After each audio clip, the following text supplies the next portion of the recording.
அனைத்து தமிழ் நெஞ்சங்களுக்கும் வணக்கம். நான் கண்ணன் முருகேசன், கட்டுமான பொறியாளர். நான் அரியலூர் மாவட்டம் ஜெயங்கொண்டத்துலேருந்து கட்டுமானம் பற்றிய தகவல்கள் அடங்கிய யூடியூப் சேனல் வழங்கிட்டுருக்கேன். இந்த வீடியோவில் நம்ம என்ன பார்க்க போகிறோம் அப்படின்னாக்கா, வீட்டுக்கு காம்பவுண்ட் வால் சுற்றுச்சுவர்னு சொல்லுவோம். அது வாஸ்து முறைப்படி எப்படி அமைக்கணும், அதை பற்றி நம்ம தெரிஞ்சுக்கலாமா? வாங்க வீடியோக்குள்ளே போகலாம்.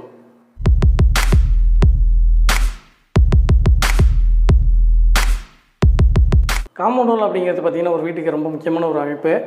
ஒரு வீடு இருக்குது அப்படின்னாக்கா, அந்த வீடு வாஸ்து முறைப்படி பார்த்திங்கன்னா வீடு மட்டும் தன்னிச்சையாக செயல்படாமல் வீட்டை சுற்றி இருக்கிற அமைப்புகள், காம்பவுண்ட் வால், செப்டி டேங்கு, வெளி அமைப்புகள் எல்லாத்தையும் சேர்த்து அதோடைய பிரதிபலனையும் சேர்த்து தான் வாஸ்து அமைப்பு செயல்படுது.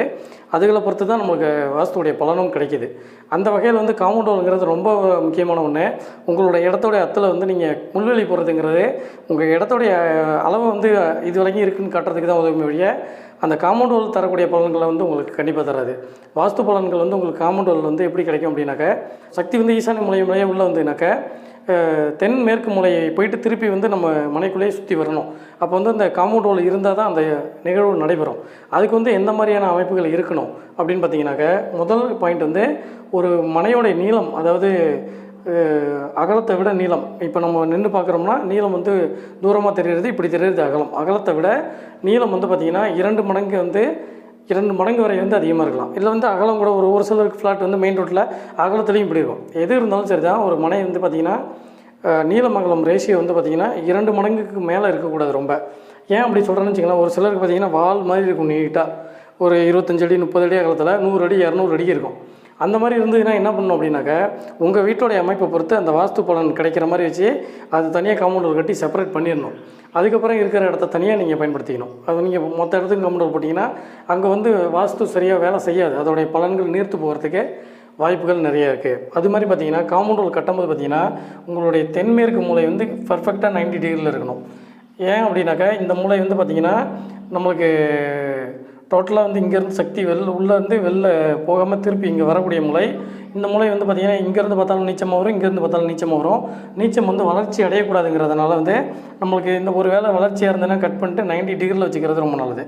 இந்த வடகிழக்கு மூலை பார்த்திங்கனாக்கா 90 டிகிரிக்கு கம்மியாக இருக்கணும். 90 டிகிரிக்கு கம்மியாக இருந்ததுன்னா என்னாகும், இந்த மூலை வளர்ச்சி பெற்றிருக்கும். இப்போ நீங்கள் நினச்சி பாருங்களேன், இப்படி இருக்கிறது 90 டிகிரிக்கு மேலே போச்சுன்னா வளர்ச்சி கிடையாது. இங்கே போனாலும் 90 டிகிரிக்குள்ளே இருந்ததுன்னா என்னாகும், இந்த மூலை கண்டிப்பாக உள்ளே இருந்தால் தானே நம்மளுக்கு 90க்குள்ளே கிடைக்கும். நினச்சி பாருங்களேன், இப்படி இது கரெக்டாக இருக்குது, இதில் இது இப்படி கிராஸில் போகுது, இங்கே கம்மியாக இருக்குன்னா இந்த மூலை உள்ளடங்கினா தான் இது வளர்ச்சி பெறும். இது வெளில போச்சுன்னா என்னாகும், இது நீட்சி பெற்றும். அதே மாதிரி இந்த கை இப்படி வெளில போச்சுன்னா இது உள்ளடங்கியும் இது வெள்ளையும் போயிடும். அப்படி இருக்கக்கூடாது. இந்த மூளை உள்ளடங்கியும் இது வெள்ளையும் இருக்கணும். அப்போ என்னவோ 90 டிகிரிங்கிறது இப்படி இருக்கிறத விட கம்மியாக இருந்ததுன்னா இது வளர்ச்சி பெறும். அதனால 90க்கும் கம்மியாக இருக்கிறது ரொம்ப நல்லது. அது மாதிரி பார்த்திங்கன்னா, இப்போ நான் சும்மா ஒரு மனை உங்களுக்கு காமிச்சிருக்கேன். 40க்கு 60 மனை. இதோடைய திசைகள் போட்டிருக்கேன். கிழக்கு மேற்கு தெற்கு வடக்கு போட்டிருக்கேன். இப்போ இந்த இதில் பார்த்திங்கன்னா நம்மளுடைய காம்பவுண்ட் வால் அப்படிங்கிறது பார்த்திங்கன்னா, காம்பவுண்ட் வால்ங்கிறதே பார்த்திங்கன்னா இப்போல்லாம் பார்த்திங்கன்னா சிட்டியில் ஓரளவுக்கு மாடர்னாக பண்ணுறவங்க எல்லாருமே வீட்டோடைய எலிவேஷன் எப்படி இருக்கோ அதை பொறுத்து காம்பவுண்ட் வால்லையும் நல்லா டிசைன் பண்ண ஆரம்பிச்சிட்டாங்க. திசைகளை பொறுத்து அந்த காம்பவுண்ட் வாலில் டிசைன் கொடுக்குறது எல்லாத்தையும் நம்ம பண்ணணும். எப்படி பார்க்கணும் அப்படின்னு நான் சொல்கிறேன்னாக்கா, இப்போ தெற்கு மற்றும் மேற்கு பகுதி காம்பவுண்ட் வால் கண்டிப்பாக உயர்ந்து இருக்கணும், கனமாக இருக்கணும். அது மாதிரி பார்த்திங்கன்னா இந்த காம்பவுண்ட் வாலை கம்பேர் பண்ணும்போது இது பார்த்திங்கன்னா வெயிட் இதை விட இது வெயிட் கூடுதலாக இருக்கணும். அது மாதிரி பார்த்திங்கன்னா இந்த தென்மேற்கு மூலையில் கண்டிப்பாக எந்த விதமான திறப்புகளோ ஓப்பனோ கிரில் வைக்கிறதோ வெயிட்டு கம்மி பண்ணுறதோ அந்த மாதிரியான வேலைகள் இதில் செய்யக்கூடாது. அதே இந்த மூலையில் பார்த்திங்கனாக்கா திறப்புகள் மெயின் கேட்டெலாம் இருக்கலாம். அது மாதிரி பார்த்திங்கன்னா இங்கே கிரில் வச்சுக்கலாம். இதை விட தெற்கு மற்றும் மேற்கு பகுதியை விட கிழக்கு மற்றும் வடக்கு பகுதி உயரம் குறைவாக இருக்கலாம், வெயிட் கம்மியாக இருக்கலாம். செவுத்துலேயே நிறைய ஓப்பன் வச்சுக்கலாம். செவுரை வெயிட் குறைக்கிறதுக்காக பாதி சுவர் பாதி கிரில் வச்சுக்கலாம். ஆனால் கிரில் வைக்கிறது இந்த சுவர் ரெண்டையும் விட இது கண்டிப்பாக கிரிலோடைய டாப்பும் அதை விட தாண்டி போயிடக்கூடாது. அது ஒன்று இதில் நீங்கள் கணக்கு வச்சுக்கணும்.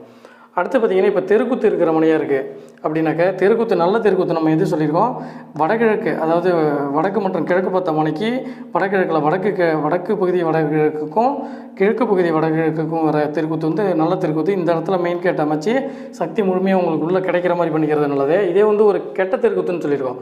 தெருக்குத்து வீடியோ பார்த்திங்கன்னா தெரியும், ஐகாலில் லிங்க் கொடுக்குறேன். இந்த வட மேற்கு மற்றும் தென்கிழக்கு, இங்கே தென்மேற்கு 2 பகுதியோட தென்மேற்குலேயும் ஒரு தீமையை கொடுக்கக்கூடிய தெருக்குத்துன்னு சொல்லுவாங்க. இந்த பகுதியில் நீங்கள் எந்த திறப்பும் இல்லாமல் ஓப்பன் இல்லாமல் சாலிடாக கட்டி அடைச்சிறது ரொம்ப நல்லது. இப்போ தெற்கு பார்த்த மனையாக இருக்குது உங்களுக்கு அப்படின்னா இந்த முதல் பகுதியிலையும் மேற்கு பார்த்த மனையாக இருந்தால் வடக்குலேருந்து முதல் பகுதியையும் கேட்டு அமைச்சிக்கிறது ரொம்ப நல்லது. கேட்டை பற்றி நம்ம இன்னொரு வீடியோ ஒன்று கண்டிப்பாக பண்ணுவோம். இந்த விதிகளின்படி நீங்கள் வந்து காம்பவுண்ட் வால் அமைக்கும் போது பார்த்தீங்கன்னா கண்டிப்பாக உங்களுக்கு நல்ல பலன்கள் கிடைக்கும் அப்படின்னு சொல்லிட்டு வாஸ்து நம்மளுக்கு சொல்லுது. வாஸ்து முறைப்படி வந்து நீங்கள் வந்து இதில் முக்கியமாக கவனிக்க வேண்டியது பார்த்தீங்கன்னாக்கா தெற்கு மற்றும் மேற்கு பகுதியை வந்து நல்ல கனமான சுவர் கட்டி உயரமாக வச்சு வெயிட் அதிகமானதை வச்சுக்கோங்க.